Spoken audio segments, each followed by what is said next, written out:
Morning students. BEd second year के paper pedagogy of history इतिहास का शिक्षण शास्त्र विषय के अंतर्गत आज हम देखने वाले हैं इतिहास के पाठ्यक्रम का विकास।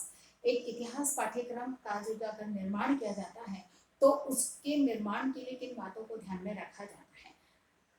पाठ्यक्रम के निर्माण की जो सावधानियां हैं उसके बारे में हम जान चुके हैं। आज हम देखने वाले हैं कि इतिहास के पाठ्यक्रम निर्माण के लिए हमें इतिहास पाठ्यक्रम का विकास किस तरह से होता है, उसमें किन बातों को ध्यान में रखा जाता है।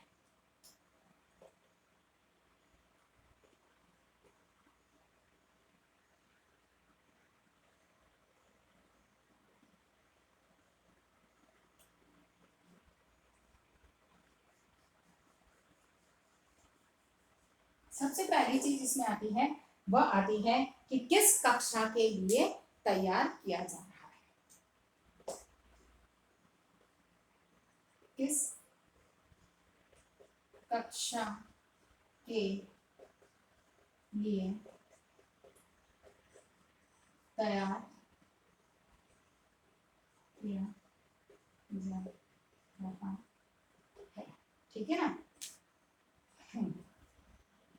पाठ्यक्रम का निर्माण करते समय पहले कक्षा के स्तर को ध्यान रखना अनिवार्य है कि कौन सी कक्षा के लिए। कक्षा 6 के लिए है तो निश्चित है कि हम पाठ्यक्रम में ऐसी ही विषय वस्तु रखेंगे जो कि बालक को सुगमता से सरलता से समझ में आ सके। हम कक्षा 6 में ही फ्रांस की क्रांति, अमेरिका की क्रांति, ऐसी ब्रिटिश क्रांतियों पर ऐसे किसी को डाल देते हैं तो बालक के लिए वह चीज समझनी थोड़ी मुश्किल हो जाती है। या हम कहें कि मानव की उत्पत्ति को, आदि मानव को नहीं, आदि मानव बालक समझता है, लेकिन उत्पत्ति को अगर हम समझाना चाहें तो वह चीज बालक के लिए थोड़ी सी कठिन हो जाती है, क्योंकि उसमें कुछ वैज्ञानिक कहना चाहिए कि तथ्य भी उसके अंदर आ जाते हैं जिसको कि समझना छोटे बच्चे के लिए संभव नहीं।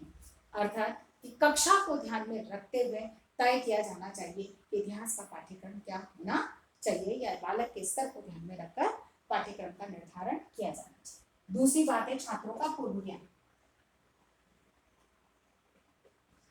छात्रों का पूर्व ज्ञान यानी कि बालकों का पूर्व ज्ञान क्या है। बालक किसी विषय के बारे में कितना जानते हैं, कितनी उनको जानकारी, कहाँ तक वो उसके बारे में कुछ जानते हैं, उसके बारे में कुछ उपयोग में लाते हैं या क्या है, हमको उसके बारे में पता होना चाहिए।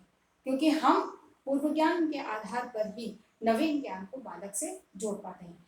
अगर हमें पता ही नहीं है कि बालक का पूर्व ज्ञान क्या है और अब जो नया ज्ञान देने जा रहे हैं तो उसके लिए हम पूर्व के किसी अनुभव को उससे नहीं जोड़ सकते। और जब तक पूर्व का कोई अनुभव उसके साथ नहीं जुड़ता है तो पहली चीज तो बालक को वो चीज रोचक नजर नहीं आती, दूसरी चीज वो कठिन अनुभव होने लगती। अगर पूर्व ज्ञान से ही संबंध स्थापित करते हुए नवीन को प्रारंभ किया जाए तो बालक को बहुत सरल लगता है कि हाँ इसके बारे में तो मैं जानता हूँ, उसके आगे और देखते हैं कि क्या चीज नई हमारे सामने आए।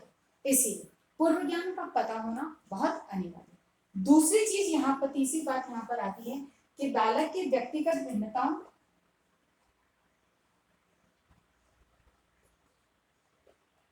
व्यक्तिगत भिन्नता, रुचि, योग्यता, क्षमता क्षमता के आधार पर, यानी कि इतिहास का पाठ्यक्रम निर्मित करते समय बालक व्यक्तिगत भिन्नताओं को ध्यान में रखा जाए। यानी कि इस तरह से एक एक बालक के हिसाब से नहीं होता है, लेकिन व्यक्तिगत भिन्नताओं को ध्यान में रखते हुए ये प्रयास किया जाए कि सभी के लिए किस तरह की विषय वस्तु सरल हो सकती है।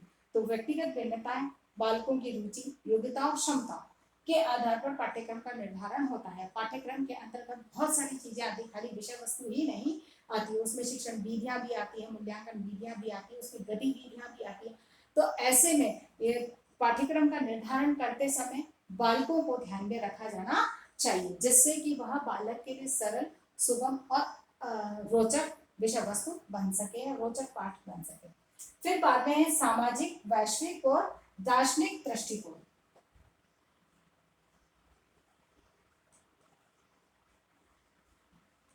सामाजिक,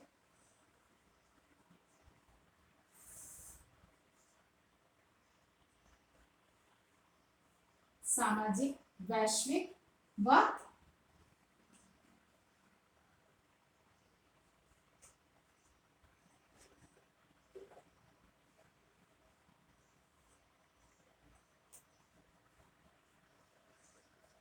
दार्शनिक दृष्टिकोण, यानी कि समाज की आकांक्षाओं के अनुरूप पाठ्यक्रम होना चाहिए।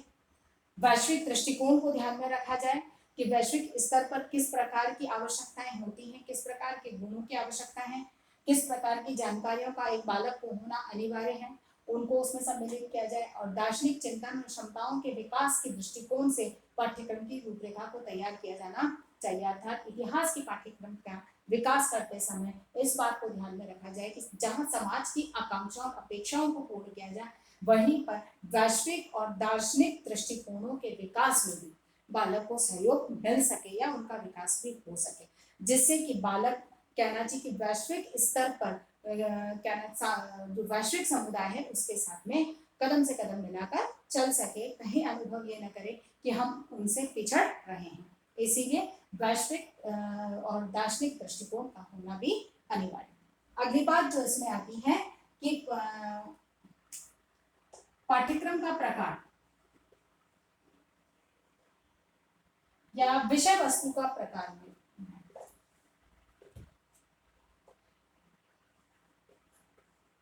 विषय का प्रकार, यानी कि प्रकार से मतलब क्या है, यहाँ पर किस प्रकार का पाठ्यक्रम होना चाहिए उस पर केंद्रित होना चाहिए। जैसे क्रिया प्रधान,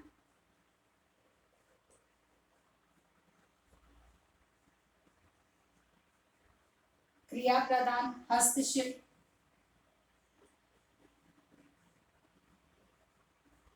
क्रिया प्रधान, हस्तशिल्प, विषय प्रधान, व्यवसाय प्रधान,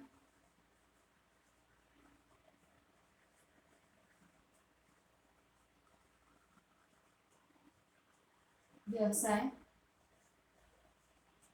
प्रधान, यानी कि कैसा हो, मतलब कि विषय की किस प्रकार के उसके अंतर्गत पाठ का निर्माण किया जाए या उसका पाठ्यक्रम का निर्माण किया जाए। तो उसमें इस बात को ध्यान में रखा जाए कि कहाँ पे कौन सी विषय वस्तु जो क्रिया प्रधान है किस पर आधारित होना चाहिए, क्रिया प्रधान है, हस्तशिल्प आधारित है, विषय प्रधान होना चाहिए या व्यवसाय प्रधान होना, यानी कि पाठ्यक्रम के विकास में इन सभी बातों को ध्यान में रखा जाए, जिससे कि बालक के सर्वांगीण विकास में सहयोग प्राप्त हो सके। अगला है पाठ्य सरगामी क्रियाएं। पाठ्य सहगामी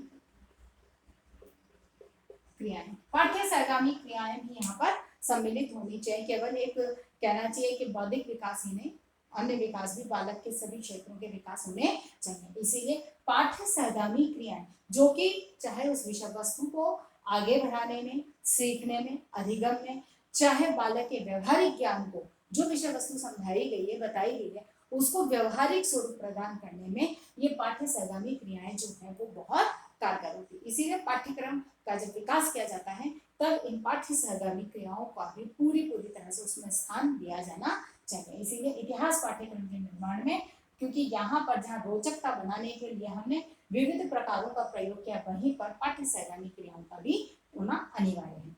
फिर बात में है तथ्यों, सिद्धांतों और विचारों के मतों का चयन। तथ्यों, सिद्धांतों व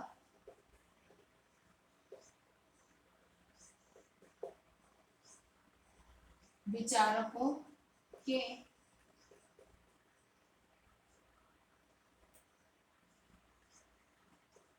मतों का चयन, ठीक है ना।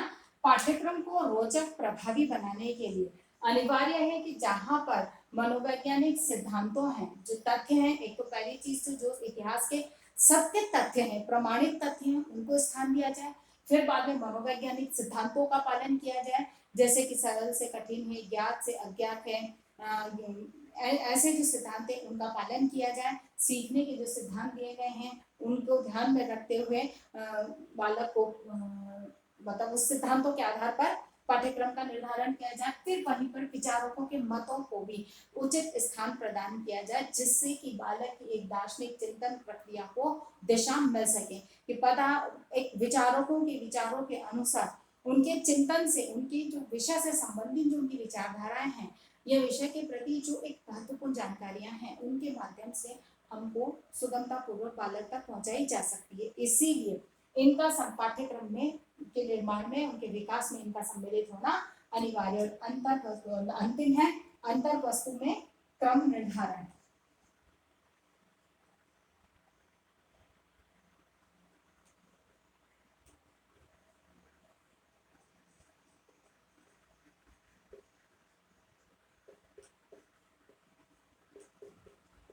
अंतर वस्तु में क्रम निर्धारण, जो वस्तु अंतर वस्तु यानी कि विषय वस्तु पाठ जो निर्मित किए जाते हैं, उसमें रखे जाते हैं, उनका क्रम उचित रूप से निर्धारित होना चाहिए। जो चीज, अब जैसे मैंने कहा कि आप मानव सभ्यता की उत्पत्ति, मानव की उत्पत्ति, जीव की उत्पत्ति अगर हम विषय सम्मिलित करते हैं, तो निश्चित है कि वह चीज, यद्यपि इतिहास का पहली विषय वस्तु वही है, पहला प्रकरण वही है, लेकिन बालक को समझाने के लिए छोटी कक्षाओं के लिए वह उपयुक्त नहीं है।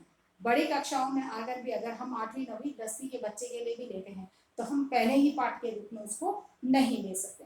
हम सभ्यताओं के विकास की जहाँ बात करते हैं, तब आकर हम उस चीज को समझा सकते हैं कि उसमें कि सभ्यताओं का विकास से पूर्व मानव की उत्पत्ति कैसे हुई, सभ्यताएं अपने इस रूप में कैसे आई, मानव की उत्पत्ति हुई कैसे, यानी कि एक निश्चित क्रम, जिससे क्रम कैसा, जो सरल से कठिन की ओर जाता हो, कठिन को ही पहले नहीं किया जा सकता है। इसीलिए जो अंतर वस्तु का जो है, उसका क्रम निर्धारण भी बड़ा सोच समझ के और प्रभावी ढंग से होना चाहिए, जिससे कि इतिहास के पाठ्यक्रम की जो रूपरेखा या उसके प्रभाविता को बढ़ाया जा सकता है।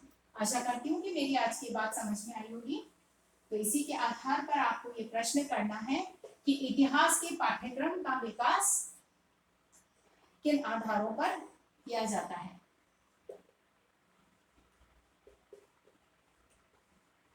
इतिहास के